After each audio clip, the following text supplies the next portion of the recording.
Imaginez une bande d'ados inséparables vivant sur une île où deux mondes s'opposent, les riches d'un côté, les pauvres de l'autre. Un garçon dont le père a mystérieusement disparu, une boussole énigmatique et une chasse au trésor légendaire qui va tout faire basculer. Entre secrets de famille, trahison, rivalité, amour, course-poursuite et danger mortel, les POG vont risquer leur vie pour découvrir la vérité. Précédemment dans la saison 1 de Outer Banks. On découvre Outer Banks, une île divisée en deux mondes complètement opposés. Les Cooks, les familles riches, et les POG, les jeunes issus des quartiers populaires. Comme ils les disent eux-mêmes, soit tu as 2 emplois, soit tu as 2 maisons. On fait la connaissance des POG, John B, JJ, Pop et Kiara, 4 meilleurs amis qui comptent bien profiter de leur été. John B vit une situation compliquée. Son père a disparu en mer plusieurs mois plus tôt et a été déclaré mort. Sans véritable famille, il vit quasiment livré à lui-même. Le lendemain d'un violent ouragan, les POG partent pêcher.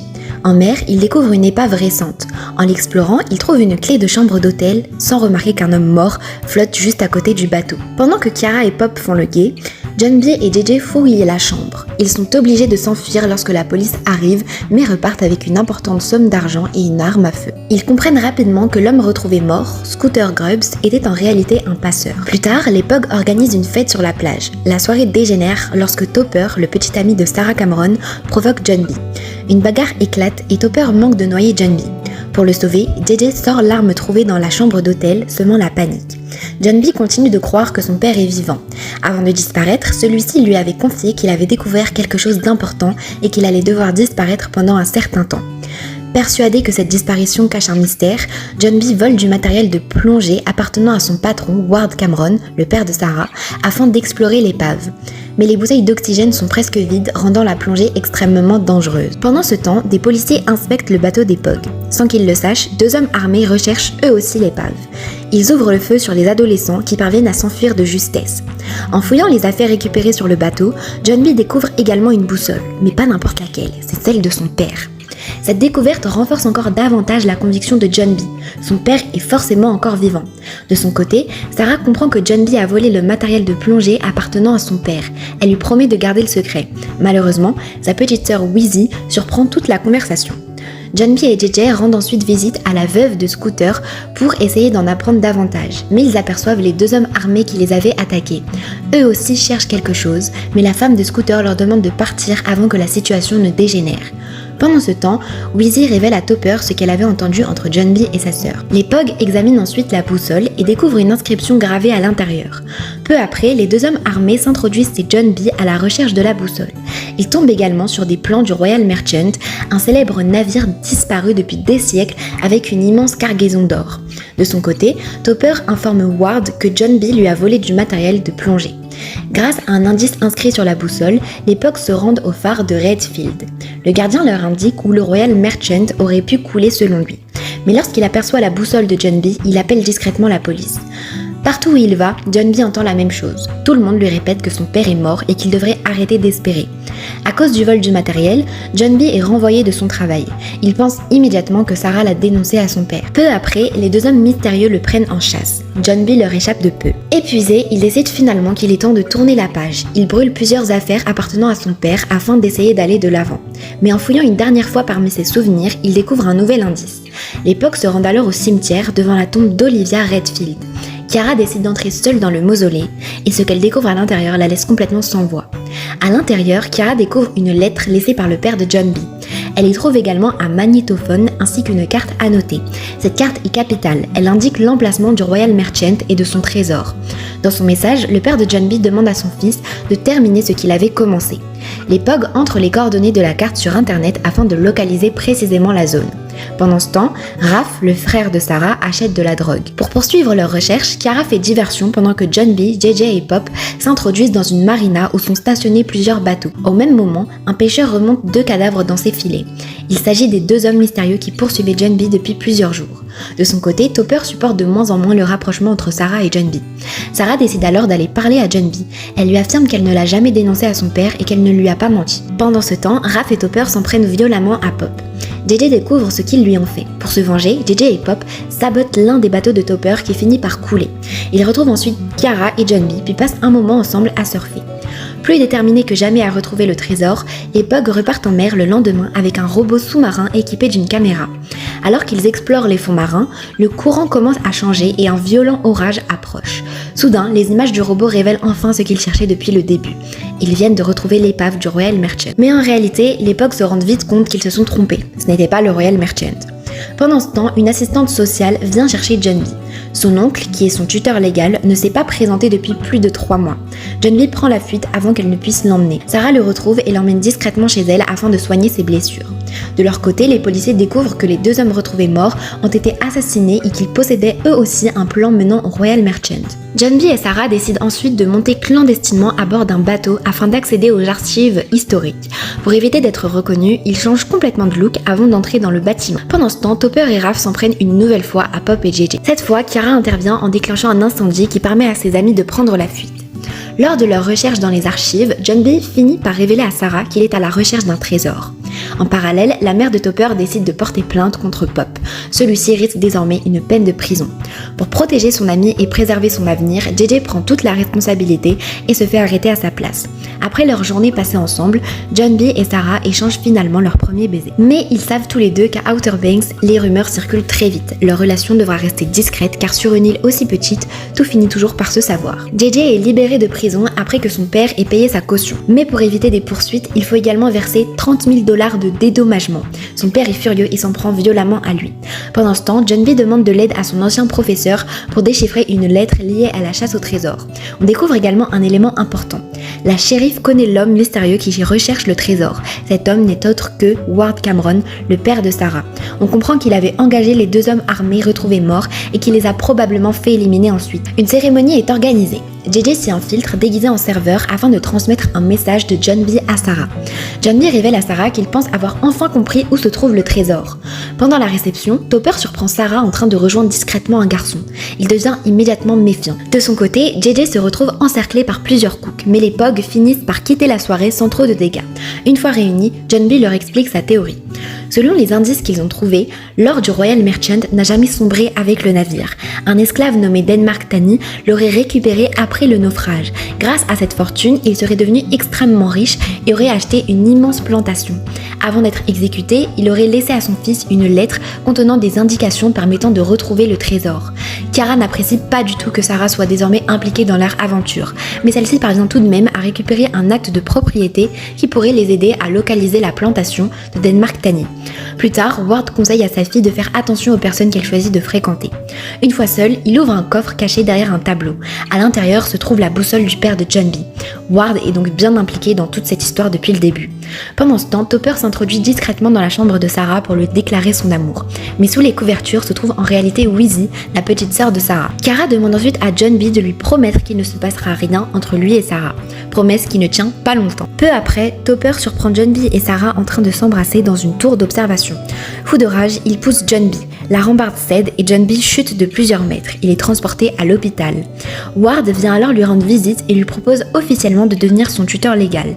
N'ayant plus personne pour s'occuper de lui, John B accepte. Au passage, si le résumé vous plaît, pensez à vous abonner. Ça prend 1 seconde et ça vous permet de ne pas rater les prochaines vidéos, surtout que la saison 2 est encore plus intense. Alors que John B se remet de sa chute, Ward lui confie qu'il espère qu'il ne s'est pas lancé dans une chasse au trésor comme son père avant lui.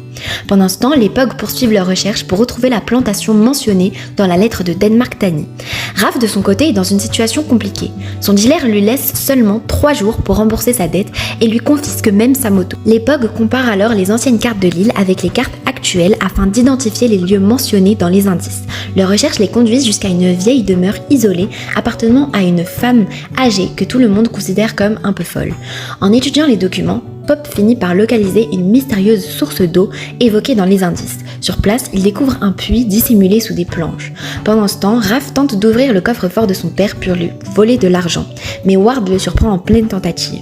La shérif continue son enquête et retrouve plusieurs objets liés à la disparition du père de John B, notamment une paire de lunettes et une affiche de recherche. Ward décide ensuite d'aller régler les problèmes de son fils. Il rembourse le dealer, puis le frappe violemment. Malgré cela, il dit à Raph qu'il est incapable de lui faire confiance, qu'il n'est qu'un menteur et un voleur et qu'il ne veut plus le voir rentrer à la maison. Pendant ce temps, Sarah et Kiara sont forcées d'avoir une discussion honnête. Leur amitié s'était dégradée depuis longtemps, principalement à cause des tensions entre Pog et Cook. Sarah s'excuse sincèrement et avoue à Kiara qu'elle lui manque. Kiara lui répond qu'elle lui pardonnera à une condition, qu'elle ne fasse jamais souffrir John B. Le lendemain, les garçons viennent les rejoindre et le groupe décide de retourner retourner dans la mystérieuse propriété pendant la nuit. Le plan est simple. Sarah et Kara entrent dans la maison pour couper le courant pendant que John B, Pop et JJ retournent près du puits. Malheureusement, ils font trop de bruit. La vieille propriétaire se réveille. Sous l'eau, John B découvre d'abord un crâne humain. Puis quelques secondes plus tard, il tombe sur ce qu'il cherchait depuis le début, l'or du Royal Merchant. Au même moment, la vieille dame descend les escaliers armée d'un fusil. Les Pogs parviennent finalement à récupérer un lingot d'or et à s'échapper de la propriété avant qu'elle ne puisse les arrêter. Après des semaines de recherches, ils ont enfin une preuve que le trésor existe réellement. Ward Cameron surprend une conversation entre Sarah et John B au sujet du trésor. De leur côté, les Pogs décident de vendre le lingot d'or récupéré dans le puits à un prêteur sur gage. Mais le propriétaire du magasin, qui est aussi le dealer de Raph, comprend rapidement ce qu'ils ont entre les mains et tente de leur voler leur or. Les Pogs parviennent malgré tout à lui échapper. Le dealer va ensuite voir Raph et lui affirme que Sarah et ses amis lui ont volé son or. Pendant ce temps, Ward confie à sa compagne qu'il n'a jamais été aussi proche de retrouver le trésor qu'il recherche depuis des années. JJ apporte ensuite 25 000 $ qu'il a volés chez le dealer à son père afin qu'il puisse rembourser sa caution. Mais il comprend rapidement que son père n'a aucune intention de rendre cet argent à la police. Il récupère donc l'argent de force et une violente bagarre éclate entre eux. Pendant ce temps, John B et Sarah profitent enfin d'un moment de répit. Ils passent la journée ensemble. Plus tard, Kiara et Pop voient que JJ a finalement dépensé tout l'argent volé dans des jeux et des activités pour essayer d'oublier ses problèmes avec son père et faire plaisir à ses amis. En comprenant sa détresse, Kiara et Pop le prennent simplement dans leurs bras. Ward invite ensuite John B à partir pêcher avec lui. L'ambiance semble tendue. Il trinque à la confiance, puis à Sarah. Mais Ward avait tout planifié. Il les a volontairement emmenés dans un endroit isolé et fait boire John B. Il finit alors par lui révéler qu'il sait qu'il a retrouvé le trésor et lui propose de s'associer avec lui. John B nie tout. Mais au fil de la discussion, il comprend que Ward possède désormais la boussole de son père.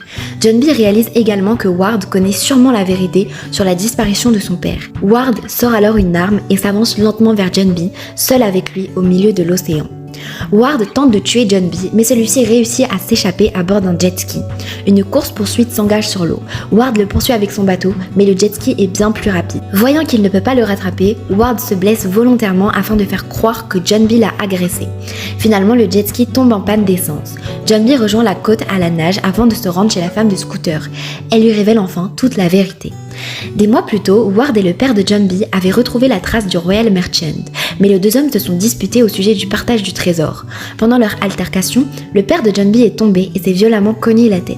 Au lieu de lui porter secours, Ward l'a jeté par-dessus bord, persuadé qu'il était mort. Plus tard, Ward a raconté toute cette histoire à Scooter et lui a demandé de poursuivre les recherches avec lui. C'est lui qui l'a envoyé sur l'île pendant la tempête pour récupérer la boussole. Mais le père de John B était en réalité toujours vivant lorsqu'il a été jeté à l'eau. Il a réussi à survivre quelque temps sur une île déserte et a gravé un dernier message destiné à son fils sur la boussole avant de mourir. Bouleversé, John B fait définitivement ses adieux à son père. Il récupère ensuite le revolver de JJ et une moto, puis fonce chez Sarah pour lui raconter toute la vérité. Mais Sarah refuse de croire que son père puisse être un meurtrier. Elle décide malgré tout de confronter Ward qui nie tout et affirme que John B lui ment. Pendant ce temps, John B retourne dans la maison où ils avaient trouvé le trésor. En arrivant, il découvre que tout l'or a disparu. Pire encore, Ward vient d'acheter la propriété. De son côté, Raph promet à sa petite sœur Wheezy qu'il va enfin se reprendre en main. Au même moment, Pop réalise soudain quelque chose pendant son entretien pour obtenir sa bourse d'études. Tout l'or est en train d'être chargé dans l'avion privé des Cameron. Il abandonne immédiatement son entretien et court prévenir les autres. La femme de Scooter raconte enfin toute la vérité à la shérif. Sarah refuse désormais de suivre son père. John B arrive juste à temps pour empêcher l'avion de décoller. La shérif intervient alors et arrête Ward pour le meurtre du père de John B. Mais quelques secondes plus tard, Raph surgit et tire sur la shérif. Gravement blessée, la shérif demande à John B de s'enfuir avant l'arrivée des renforts. De son côté, Raph tente de se convaincre que ce qu'il a fait était nécessaire. Plus il parle, plus on comprend qu'il perd complètement pied. Malgré tout ce qui vient de se passer, l'avion des Cameron décolle avec le trésor à son bord. Pop est anéanti. À cause de cette chasse au trésor, il a complètement raté son entretien et compromet ses chances d'obtenir sa bourse d'études. Lorsque les policiers arrivent sur les lieux, ils demandent à Ward qui a tiré sur la shérif. Pour protéger son fils, Ward accuse John B. Ignorant encore ce mensonge, John B se rend de lui-même au commissariat pour dénoncer Raph. Mais en arrivant, il découvre qu'il est désormais le principal suspect du meurtre de la shérif. Il prend aussitôt la fuite. Très vite, son visage est placardé sur toute l'île et une immense chasse à l'homme commence. Ward impose alors un ultimatum à Sarah. choisir entre sa famille ou John B. Pour l'empêcher de le rejoindre, il l'enferme dans sa chambre. John B trouve refuge dans une maison appartenant à un ami de Raph et Topper. Il se fait enfermer dans un placard par celui-ci. Pendant ce temps, Pop, complètement ivre, avoue ses sentiments à Kiara. Malheureusement pour lui, elle ne partage pas ses sentiments. Kiara, Pop et JJ décident ensuite d'aller sauver Sarah. Kiara attire son attention en frappant discrètement à sa fenêtre. Pendant ce temps, Topper rejoint John B. À sa grande surprise, John B lui avoue qu'il aime sincèrement Sarah. Grâce à l'aide de Wheezy, Sarah réussit finalement à s'échapper de chez elle. Elle retrouve John B et lui révèle qu'elle a enfin compris que son père mentait depuis le début. Topper les suit discrètement. Sarah lui avoue alors que ce n'est pas John B qui a tiré sur la shérif, mais bien Raph. Elle s'excuse également pour tout ce qui s'est passé entre eux. Au même moment, Raph et son ami mettent le feu à la maison où John B était caché afin de le forcer à sortir. La police encercle rapidement les lieux.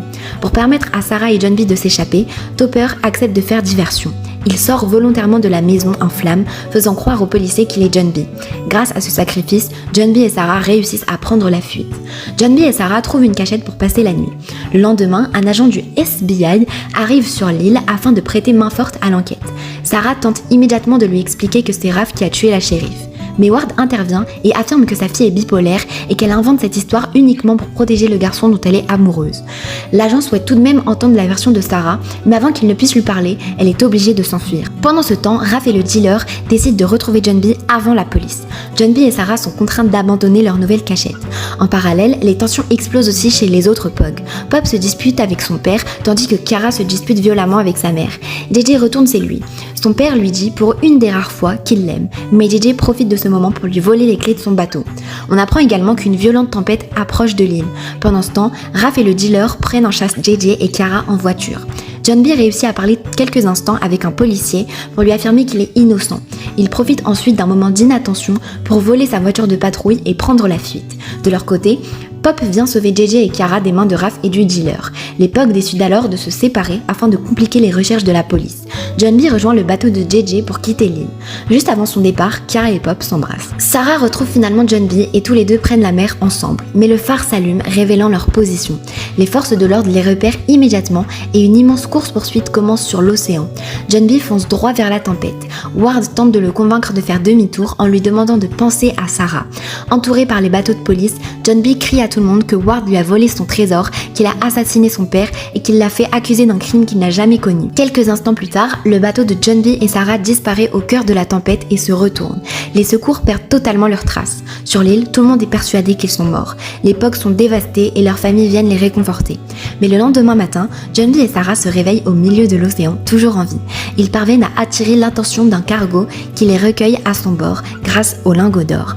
En montant sur le navire, ils découvrent que celui-ci fait route vers les Bahamas, là où Ward a envoyé tout l'or du Royal Merchant. Alors, qu'avez-vous pensé de cette saison? Quel personnage avez-vous préféré? Dites-moi tout en commentaire. Si vous voulez la suite, le résumé de la saison 2 arrive très bientôt sur la chaîne, ainsi que toute l'histoire d'Outer Banks jusqu'à la saison 4. L'année scolaire est finie, les examens sont passés, je vais vous sortir plein de vidéos cet été, je vais essayer de m'y tenir en tout cas, donc restez bien connectés. Pensez à liker la vidéo et à vous abonner pour ne rien rater. Restez connectés, d'autres vidéos arrivent très bientôt sur vos séries préférées et plein d'autres univers à explorer ensemble. À très vite pour encore plus de vidéos.